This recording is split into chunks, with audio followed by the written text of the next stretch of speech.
Hello everyone, welcome back to my channel. Bread line का next episode लेकर आई हूँ। प्लीज़ चैनल को सब्सक्राइब करना, लाइक करना और कमेंट करके बताना ये एफएफ कैसा लग रहा है। यार, मैं 2 दिनों से लगातार कोशिश कर रही हूँ ये बोलने का कि मैं ठीक हूँ, मेरा पैर भी अभी बहुत अच्छा है और अभी उतना दर्द भी नहीं है। तो डोंट वरी गाइस, मैं 2 दिनों से भूल ही जा रही थी आप लोगों को इन्फॉर्म करना। सारे लोग इतने कमेंट कर रहे हैं तो मैं बता दे रही हूँ। तो चलिए शुरू करते हैं आज का एपिसोड। पिछले एपिसोड में हमने देखा था लैन वांगजी एक बार फिर लैन कॉरपोरेशन का सीईओ बन गया था। हाँ, लैन कॉरपोरेशन या फिर बड़े बड़े कॉरपोरेशन में ऐसे बोर्ड मीटिंग्स होते हैं साल में एक बार। बोर्ड मीटिंग में सारे शेयर होल्डर्स आते हैं और वो डिस्कस करते हैं कि कंपनी के सीईओ ने इस साल कैसा काम किया है और कितना उन्हें प्रॉफिट हुआ है, कितना नुकसान हुआ है, इस पर डिस्कशन होता है। अगर सीईओ ने अच्छा काम किया है तो उन्हें वोट देकर दोबारा सीईओ बना दिया जाता है। अगर बुरा काम किया है तो किसी और को वोट देकर एक नया सीईओ बना दिया जाता है। ये बड़े बड़े कंपनी का एक नेचुरल प्रोसेस है। हालांकि लैन कॉरपोरेशन में ये एक तरफा ही होने वाला था हमेशा ही, क्योंकि लैंस की तरफ ज़्यादा शेयर है तो लैंस की तरफ ज़्यादा वोट भी होंगे। ये बड़ी बात नहीं है, बट फिर भी वांगजी एक बार फिर लैन कॉरपोरेशन का सीईओ बना था। वांगजी इन 3 महीनों में जितना मेहनत किया है उसका फल उसे मिला है। मीटिंग खत्म होने के बाद वांगजी अपने कैबिन में आया था। उसके सामने उसके अंकल मतलब लैन कॉरपोरेशन के प्रेसिडेंट बैठे हुए थे। अंकल जो वांगजी को शांति से देख रहे थे। वांगजी भी इंतजार कर रहा था अंकल के कुछ बोलने का। अब अंकल कुरैन चुप्पी को तोड़ते हुए कहते हैं, ये सब एक नाटक था। तो फिर वांगजी को पहले समझ नहीं आया, इसलिए वो कन्फ्यूजन लुक से अंकल को देखता है। अंकल साफ साफ कहते हैं, इन 3 महीने में जो जो कुछ भी तुमने किया वो सब कुछ नाटक था। इस बार हमारे शेयर होल्डर्स में मिस्टर ली अकेले नहीं हैं जो अपनी बेटी का या फिर अपने ओमेगा बेटे का रिश्ता तुम्हारे लिए लेकर आए थे। बहुत सारे लोग थे जिनके दिलो दिमाग में ये बात था कि इस बार वो तुम्हें ये ऑफर करे। मिस्टर शाओ अपने ओमेगा बेटे का रिश्ता लेकर आने वाले थे। हालांकि वो हमारे साथ ही थे, लेकिन फिर भी वो इस डील को रखना चाहते थे। उनके पास भी 5% शेयर है, तो वो इस डील को रखना चाहते थे। क्या तुम इस बारे में पहले से ही जानते थे? क्या ये सब तुमने इसीलिए किया? तुम्हारा बॉयफ्रेंड, ये सब कुछ क्या एक नाटक था? अंकल साफ साफ वांगजी से पूछते हैं। अंकल को जो जो समझ आ रहा था अंकल वैसे ही बोल रहे थे। वांगजी को अंकल का बात प्रॉपरली समझ आ गया था। वांगजी अपने अंकल से झूठ नहीं बोलना चाहता था, इसलिए वांगजी अपने अंकल के आंखों में देखते हुए कहता है, एग्जैक्टली, यह सब कुछ एक नाटक था। मैं और विंग एक कॉन्ट्रैक्ट में थे 3 महीने का, और वो कॉन्ट्रैक्ट इसी हफ्ते ख़त्म हो जाएगा। यह सुनकर अंकल ने अपना सर नोट किया और बोला, आगे बोलो। वांगजी आगे कहता है, उसने ये कॉन्ट्रैक्ट किस लिए बनाया था, अब हमें रीज़न पता चलेगा। एक्चुअली में हर साल जब बोर्ड मीटिंग्स होता है और नया सीईओ चुनने का समय आता है, तब अलग अलग शेयर होल्डर्स अपने अलग अलग बहाने देते हैं, अलग अलग डील्स को सामने रखते हैं, जिन्हें कई बार ना चाहते हुए भी एक्सेप्ट करना पड़ता है। पिछली बार लैन कॉरपोरेशन को नुकसान हुआ था। लैन कॉरपोरेशन के कुछ बड़े बड़े प्रोजेक्ट शेयर होल्डर्स में दे दिया गया था, उन्हें शांत करने के लिए, उन्हें अपनी तरफ लाने के लिए। इस बार वांगजी ये नहीं करना चाहता था, और इस बार पहले से ही वांगजी शेयर होल्डर्स के इरादों को भाप चुका था। हर किसी को ये बात पता चल गया था कि प्रेसिडेंट लैन सीईओ लैन वांगजी के लिए रिश्ता ढूंढ रहे हैं, एक अच्छा ओमेगा ढूंढ रहे हैं जो उनका पार्टनर बन सके। ये बात फैलते ही शेयर होल्डर्स में एक आग सा फैल गया था। हर किसी को एक सुनहरा मौका दिख रहा था और हर कोई इस शेयर होल्डर्स मीटिंग में इस बात का फ़ायदा उठाना चाहता था। वांगजी भी इन चीज़ों को भाप चुका था और वांगजी नहीं चाहता था कि कोई भी शेयर होल्डर्स मीटिंग में अपने ओमेगास का सौदा करे, अपने ओमेगा बेटी या बेटे का डील करे। वांगजी को ये कतई पसंद नहीं था, और अगर वांग जी पहले से ही एक्शन ना ले तो वांग जी एंड में जाके जब शेयर होल्डर्स मीटिंग होगा तब वो कुछ नहीं कर पाएगा। इसीलिए वांग जी ने विंग के साथ ये कॉन्ट्रैक्ट किया था। यह कॉन्ट्रैक्ट करने से पहले ही वांग जी के दिमाग में कुछ ऐसा था कि वो किसी के साथ कॉन्ट्रैक्ट डेटिंग पर आएगा। एक कॉन्ट्रैक्ट होगा जिसके तहत वो डेटिंग करेगा किसी के साथ, बट वो टेम्परेरी होगा, बस शेयर होल्डर्स मीटिंग तक। और उसे विंग मिला। विंग जिसका बैकग्राउंड एकदम क्लियर था। विंग कोई सेलिब्रिटी नहीं था या फिर कोई बड़े कंपनी के ओनर का बेटी या बेटा नहीं था, तो उसके आसपास पैपराजीज नहीं घूमते हैं। इसीलिए वांग जी को थोड़ा ज़्यादा हेल्प मिलेगा विंग के आइडेंटिटी को छुपाने के लिए। But Wang ji shareholders के सामने या फिर इम्पोर्टेंट लोग जो लैंड कॉरपोरेशन के साथ जुड़े हुए हैं उनके सामने ये दिखाना चाहता था कि वो किसी से प्यार करता है और रिलेशनशिप में है, सीरियस वाला। इसीलिए विंग से ज़्यादा अच्छा उसे कोई और दिखा नहीं। उस वक्त विंग के अंदर गट था, उसे पैसे का ज़रूरत था, उसने साफ साफ वांग जी के ऑफर को एक्सेप्ट किया था। वांग जी बहुत सारे ऐसे ओमेगास के साथ मिल चुका है जो सामने से कहते हैं नहीं मैं प्यार करता हूँ, मुझे पैसे से प्यार नहीं है, मुझे बस तुमसे प्यार है, लेकिन उनके दिल में कुछ और रहता है, दिमाग में भी कुछ और रहता है। वो पीछे छुरा घोंपने वाले ओमेगास होते हैं। लेकिन विंग ऐसा नहीं था, उसे पैसे की ज़रूरत था। उसने साफ साफ वांग जी के ऑफ़र को एक बारी में ही एक्सेप्ट किया था, खुशी खुशी। तो वांग जी को और एक अच्छा पॉइंट मिल गया था विंग को अपने साथ रखने का। वांग जी के लिए यह डील नॉर्मल होने वाला था। वांग जी विंग को पैसे देगा, बदले में विंग वांग जी को समय देगा। और शेयर होल्डर्स मीटिंग में भी वांग जी को कोई प्रेशराइज नहीं कर पाएगा अपने ओमेगा बेटी या बेटा से शादी करने के लिए। वांग जी का ये प्लान सक्सेसफुल हुआ। वांग जी चुपचाप अपने अंकल के सामने बैठा हुआ था। अंकल कुरैन सब सुनते हैं।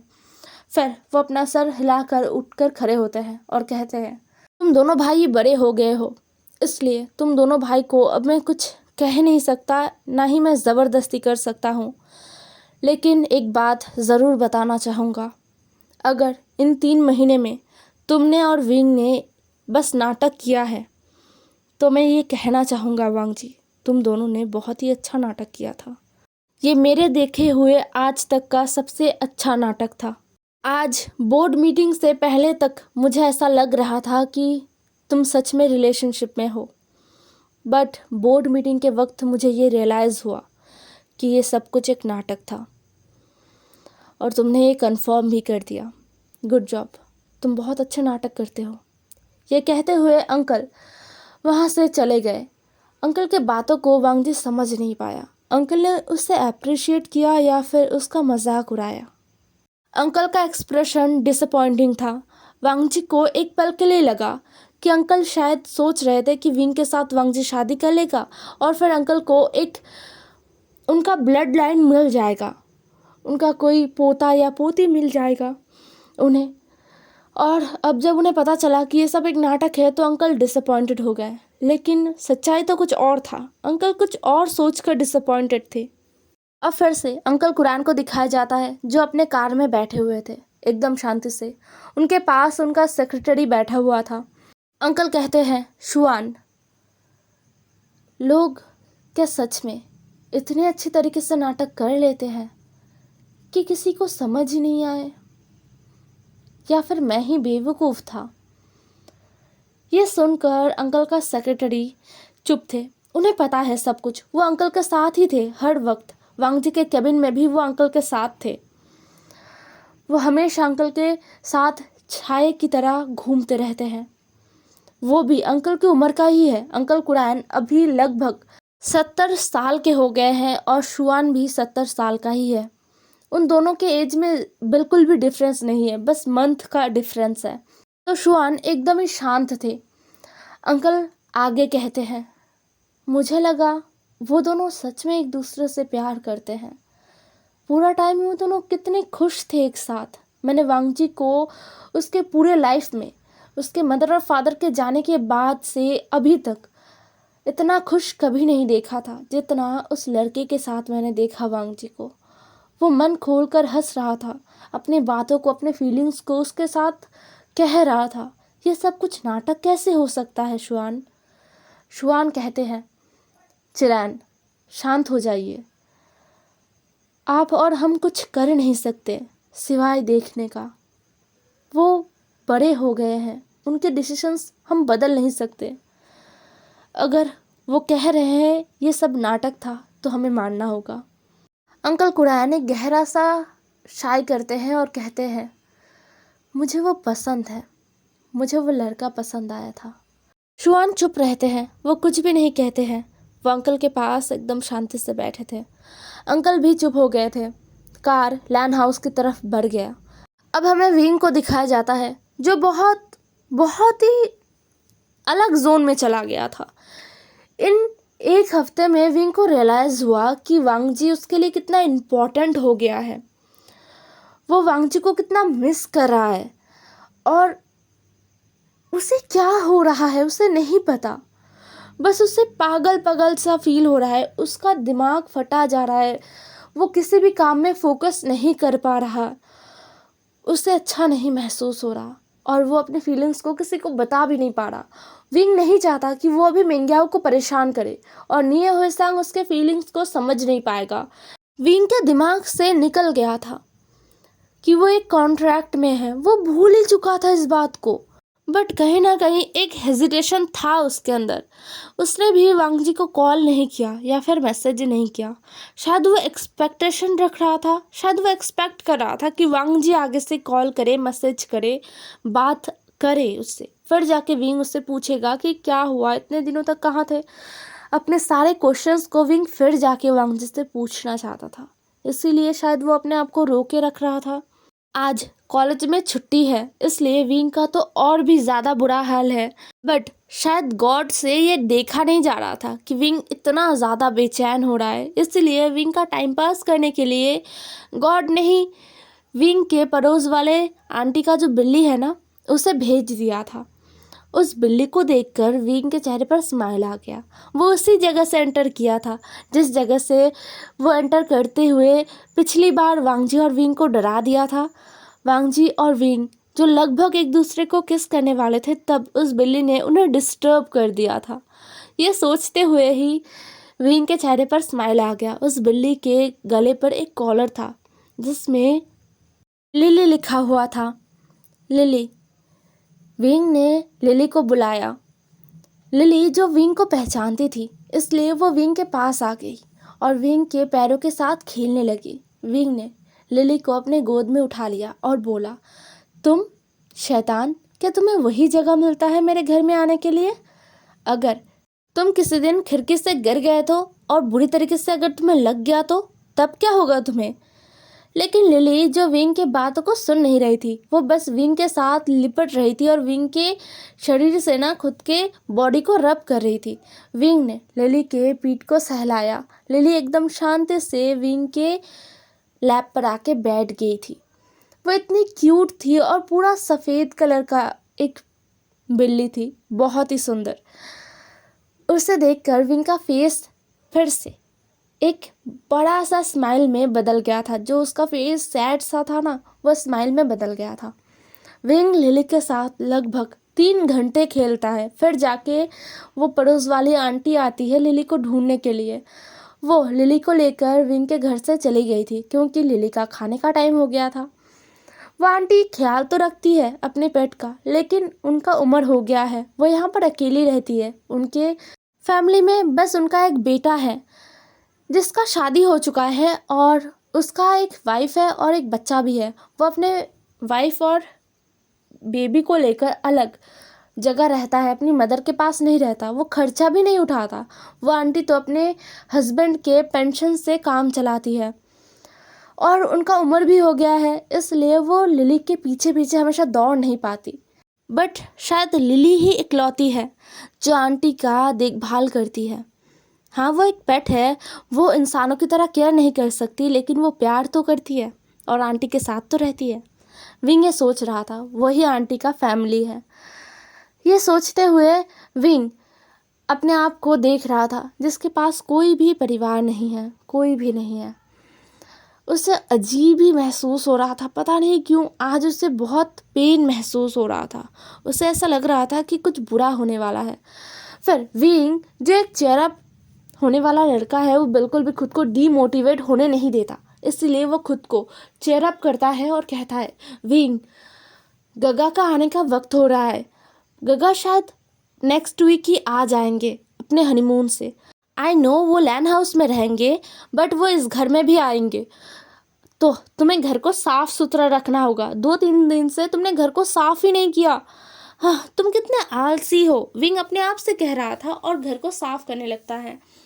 विंग पहले लिविंग एरिया को साफ करता है, फिर किचन को, और फिर उसका एक लौता बेडरूम वहाँ पर चला गया था। बेडरूम को साफ करते हुए विंग को रियलाइज़ हो रहा था कि वो कितना ज़्यादा आलसी है, क्योंकि इन 3 दिनों में ही उसने सारा कबर्ड एकदम उलट पुलट कर दिया था। वो अपने कबर्ड को ठीक करता है और ठीक करते हुए ना, कपड़ों के बीच से ही उसके बैंक का पासबुक गिर जाता है। विंग अपने सर पर चांटा मारता है और कहता है, विंग, तुम अपने पासबुक को ऐसे कपड़ों के बीच कैसे रख सकते हो? जब ज़रूरत पड़ेगा ना, तब तुम ढूंढते हुए मर जाओगे। विंग अपने आप से ही बात कर रहा था और उसने पासबुक को उठा लिया और फिर विंग ने पासबुक को खोला। जैसे ही विंग ने पासबुक को खोला ना, उसे रियलाइज़ हुआ, वो जैसे एक एक सपने से बाहर आ गया था पासबुक को खोलते ही, क्योंकि पासबुक का जो लास्ट बैलेंस है वो दिखा रहा था। पासबुक को लास्ट टाइम अपडेट किया गया था तब, जब वांगजी के साथ उसका कॉन्ट्रैक्ट साइन हुआ था और वांगजी ने उसके बैंक में पैसे भेजे थे तब। विंग को एक अजीब सा ही झटका लगा, उसके दिमाग से ये बात निकल गया था। अब जाके वो एक अलग जोन से जैसे बाहर आया था।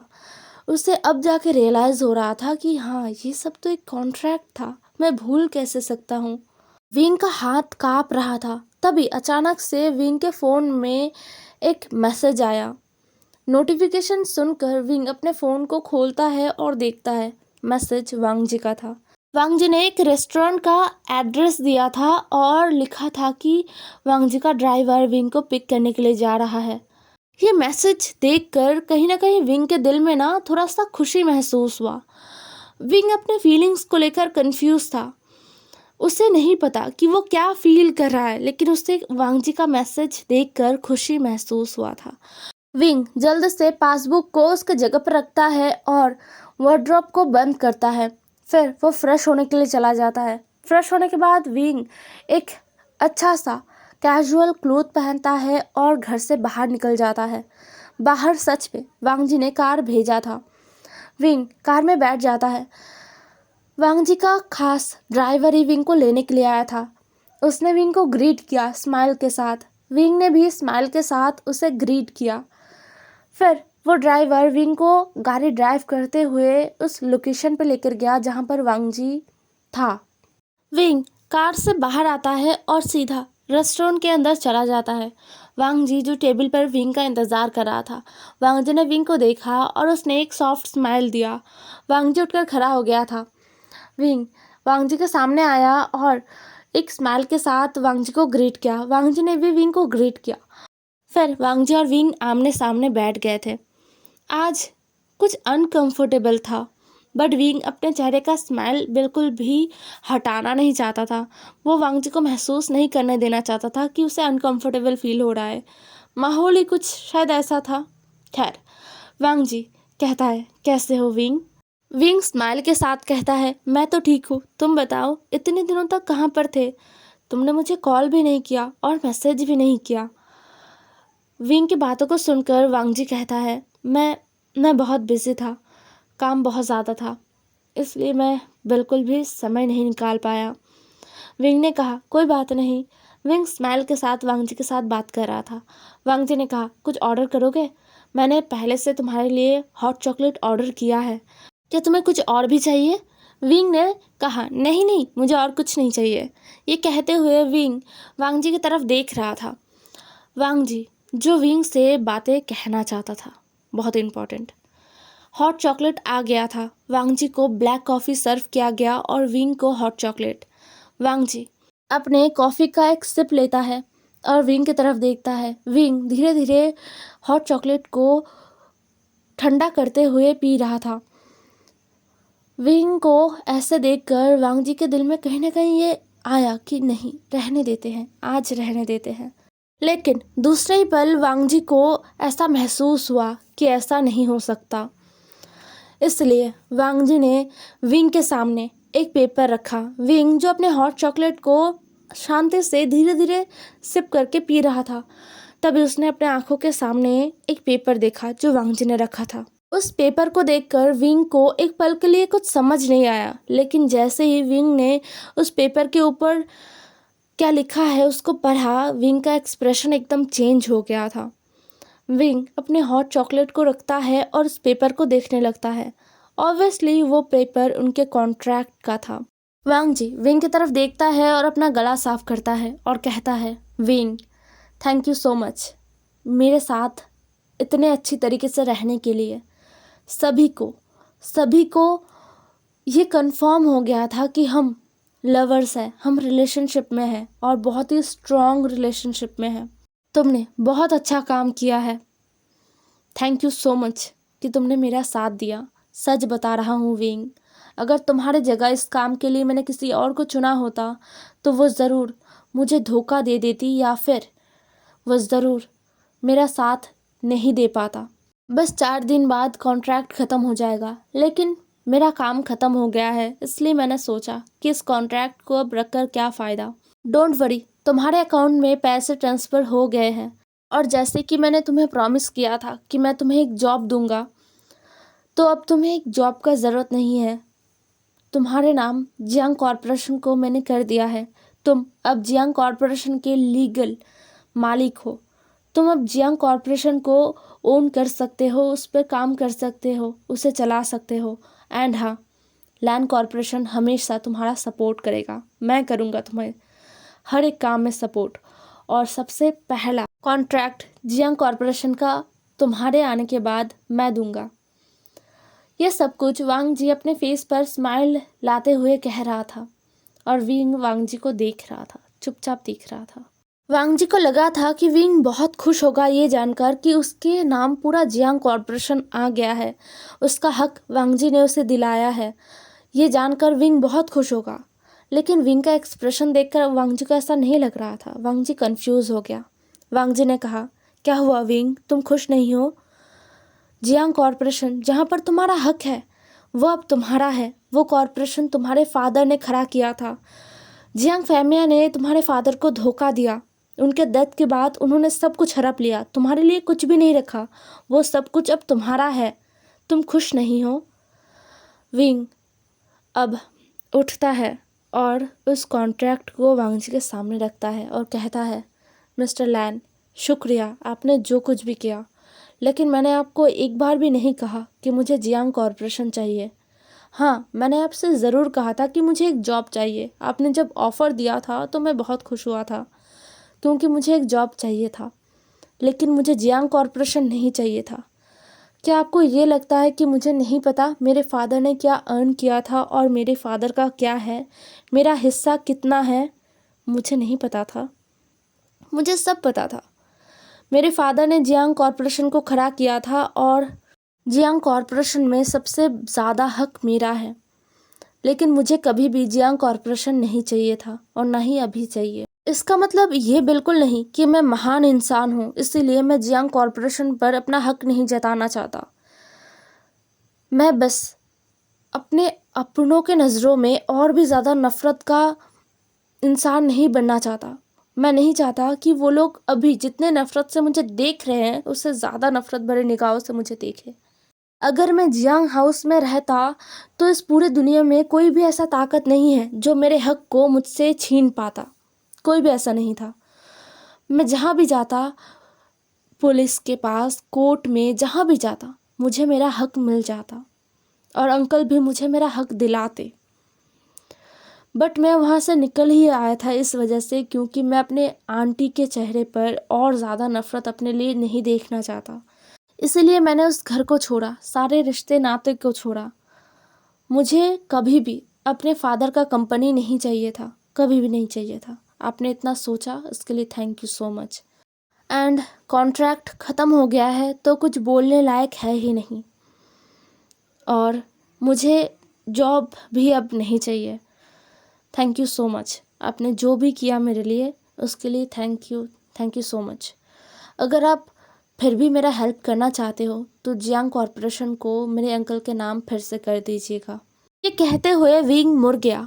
वांग जितना हैरान हो गया था वो कुछ कह नहीं पा रहा था, लेकिन विंग को कुछ याद आया। विंग पीछे मुड़ा और उसने कहा, मिस्टर लैन, क्या मैं आपके ड्राइवर को जो मुझे लेने के लिए गए थे उन्हें अपने साथ लेकर जा सकता हूँ? मुझे कुछ काम है। उस वक्त शायद वांग जी के मुंह से यही वर्ड निकला था, हाँ। वो और कुछ बोल ही नहीं पाया था। विंग वांग जी को कुछ और कहने भी नहीं देता, वो चला गया था। हे एवरीवन, आज का एपिसोड यहीं पर ख़त्म होता है। आपको क्या लगता है, क्या सब खत्म हो गया? इन दोनों को अब कौन मिलाएगा? कैसे मिलेंगे ये दोनों? ज़रूर बताना कमेंट में।